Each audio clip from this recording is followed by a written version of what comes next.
상하이 푸둥 공항터미널에서 23세 왕모 씨는 칼로 어머니를 향해 찌르기 시작합니다.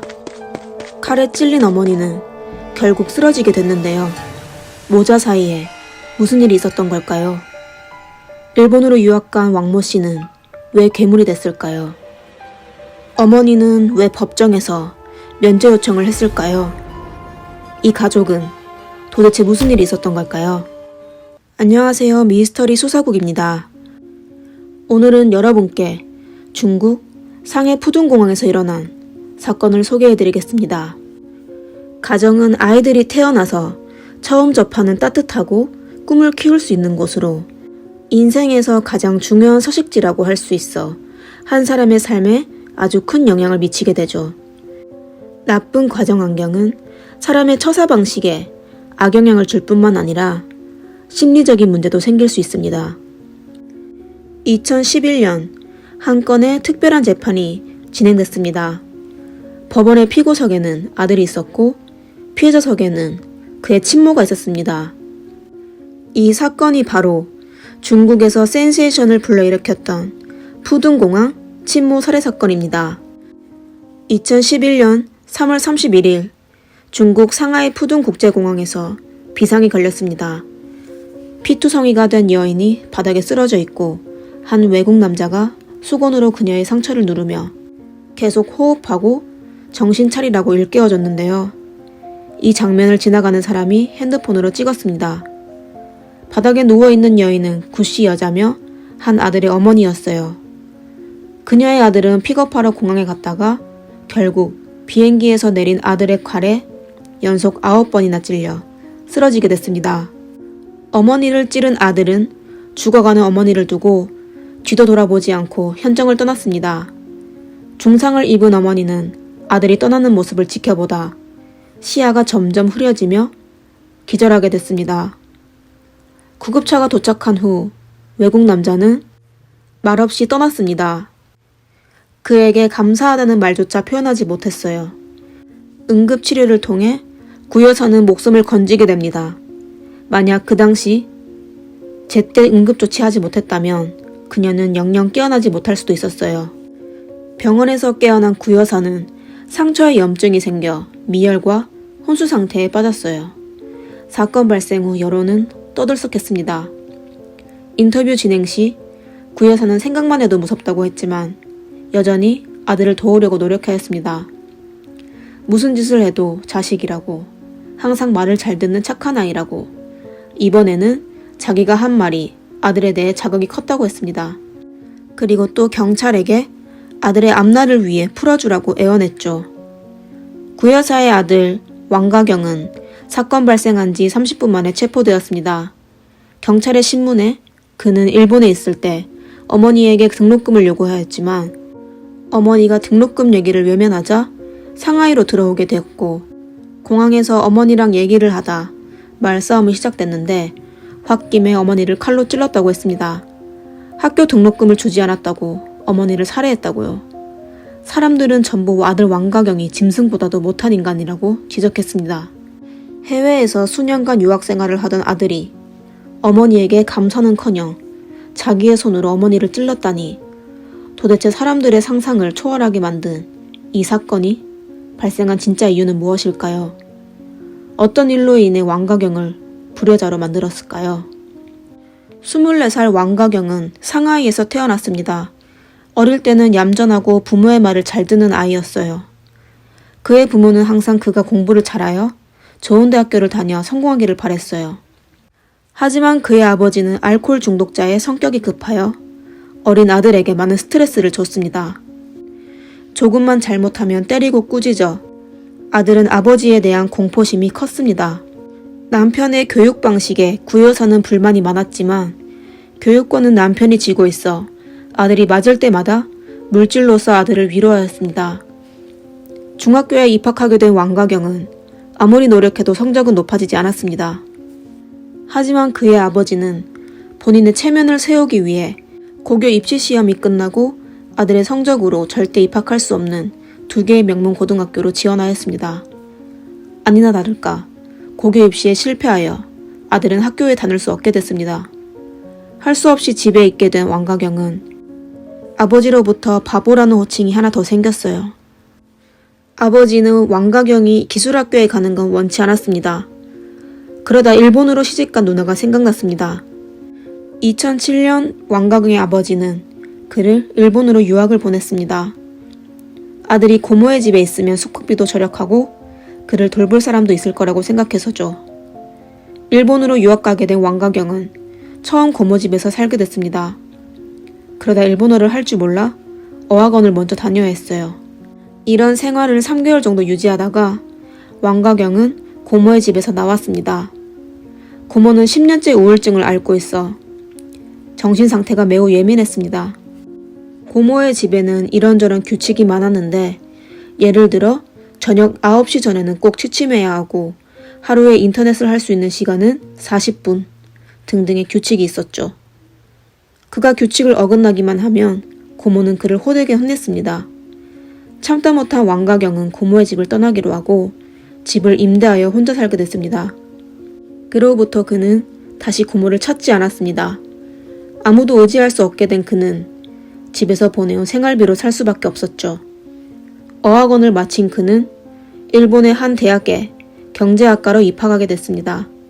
이때 왕가경도 알바를 하며 생활비를 조금 벌었어요. 하지만 알바하는 수입이 얼마 되지 않아 여전히 집으로 손을 벌려야 했었어요. 그는 일본에서 부유하지는 않았지만 평범하게 살고 있었습니다. 하지만 중국에 있는 그의 가정은 점점 어려워졌습니다. 심지어 집까지 없어지게 됐습니다. 원래 살던 집이 재개발 지역으로 선정되어 새집 마련 보상금이 나왔는데도 아들의 유학 자금을 위해 새 집을 구하지 않았던 거죠. 왕가경은 단 한 번도 부모에게 관심을 가져본 적이 없었어요. 그가 부모에게 연락하는 목적은 오로지 생활비를 요구하는 거였죠. 부모에게 관심은커녕 안부 인사도 없었습니다. 그가 일본에 유학 가고 얼마 안 돼 그의 부모는 갈등이 생겼습니다. 어머니는 남편의 폭력을 참을 수 없어 이혼을 택하였어요. 이혼 후 남편은 미국으로 넘어가 불법으로 일하게 되었고 아들의 유학비는 모두 아내에게 떠넘겼습니다. 이건 왕가경의 어머니를 더욱 힘들게 했었죠. 구여 사는 안정적인 직장이 없었어요. 백화점 매장에서 판매직을 하다가 의료회사에 입사하게 되었는데 월 수입은 겨우 6천에서 7천 위안이었어요. 하지만 아들의 등록금과 생활비는 1년에 20에서 30만 위안에 달했죠. 그녀는 아들에게 보내야 할 돈을 마련하기 위해 온갖 방법을 생각했습니다. 지출을 줄이기 위해 끼니를 건널 때도 많았습니다.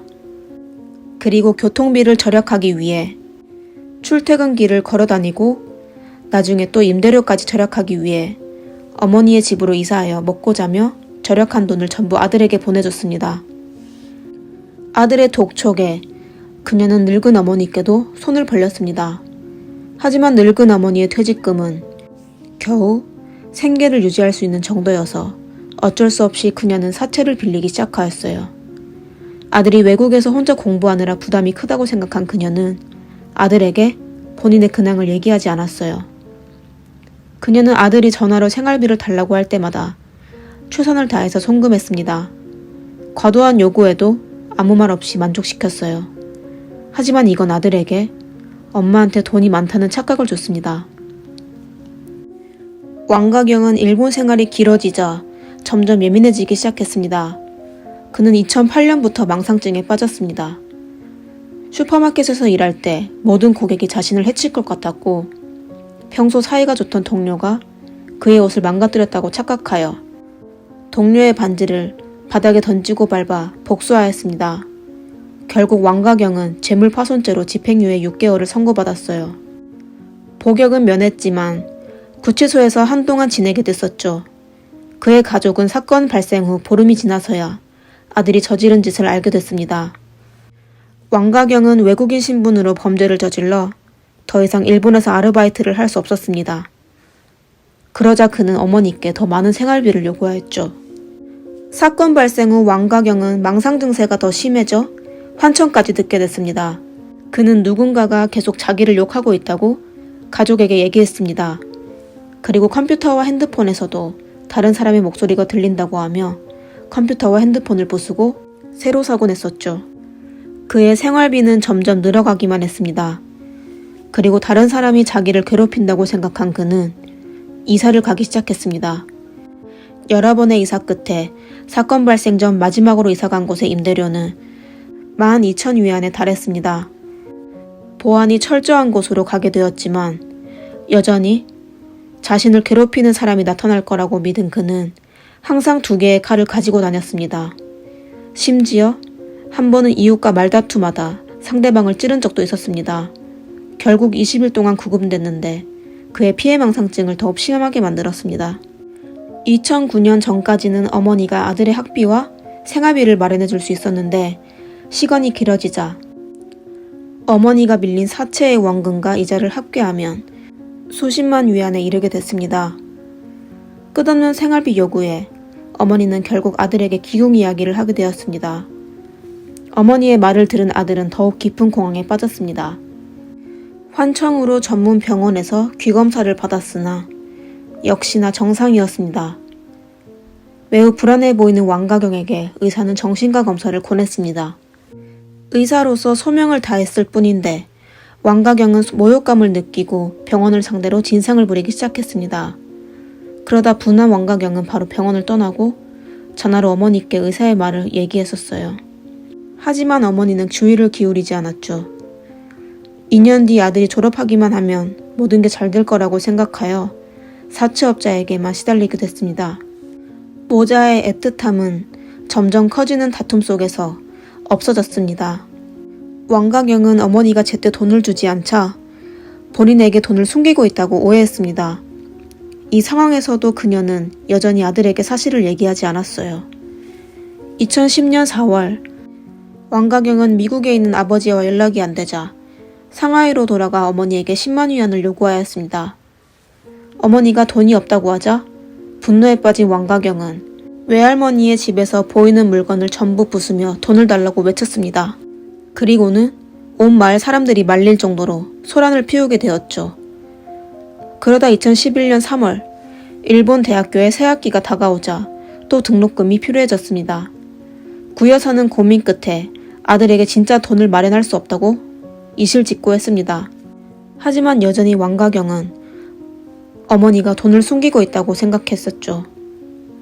3월 31일 오후, 그는 마지막으로 어머니께 전화를 걸었습니다. 왕가경은 갑자기 지원이 끊긴 이유를 도무지 이해할 수 없었습니다. 어떻게 돈이 없을 수가 있냐고. 돈이 없으면 다 엄마 탓이야.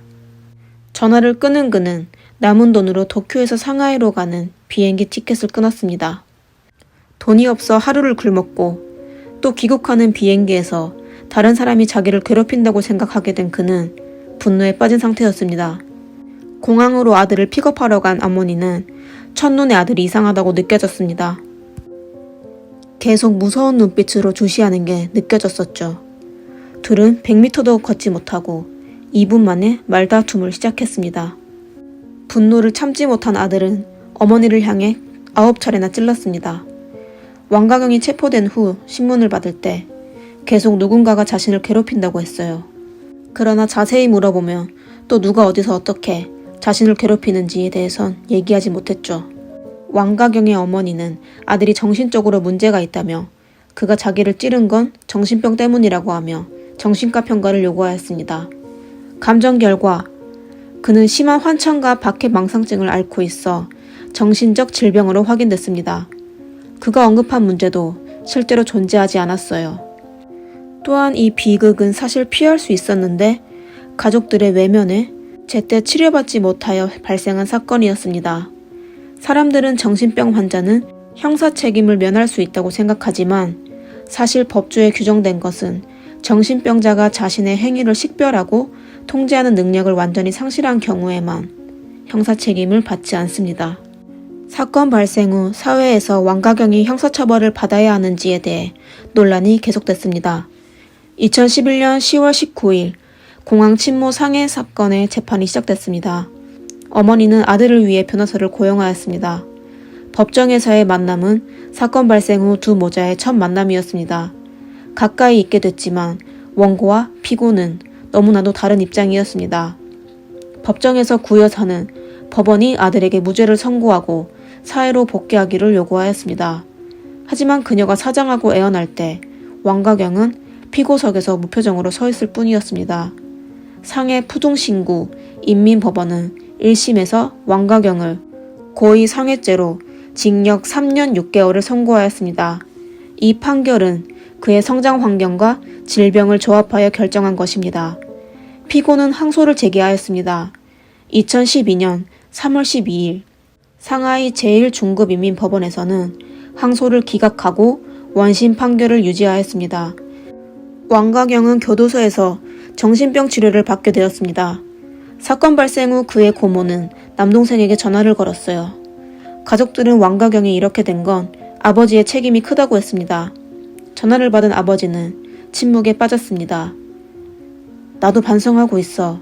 애초에 가경을 일본으로 보내는 게 아니었는데 큰 실수였어. 가정에서 특히 아버지의 성질이 난폭하면 아이는 어릴 때부터 스트레스와 공포에 잠기게 될 수 있습니다. 심리적인 영향이 크고 성격이 소심해져 자신감이 떨어지며 사교 능력도 약해집니다. 상황이 심해지면 자신의 모든 감정을 표현할 수 없어 편집증 현상이 나타날 수 있습니다. 왕가경은 어렸을 때부터 이런 가정에서 자랐습니다. 그리고 철들기 전에 혼자 외국 생활을 하게 되어 엄청난 스트레스를 받게 됐었죠. 유학은 너무 생각 없이 결정한 거였습니다. 그리고 아들을 사랑하는 어머니는 아들을 편하게 해주려고 본인이 겪고 있는 어려움을 말하지 않고 최대한 아들을 만족하게 했습니다. 어머니의 부적절한 행동을 이해할 수는 있지만 과도한 사랑과 배려는 오히려 아들을 더욱 빨리 절벽으로 내밀었습니다. 가정을 떠나 홀로 살게 된 아들은 안정감을 점점 잃게 됩니다. 모든 사람을 적으로 여겼었죠.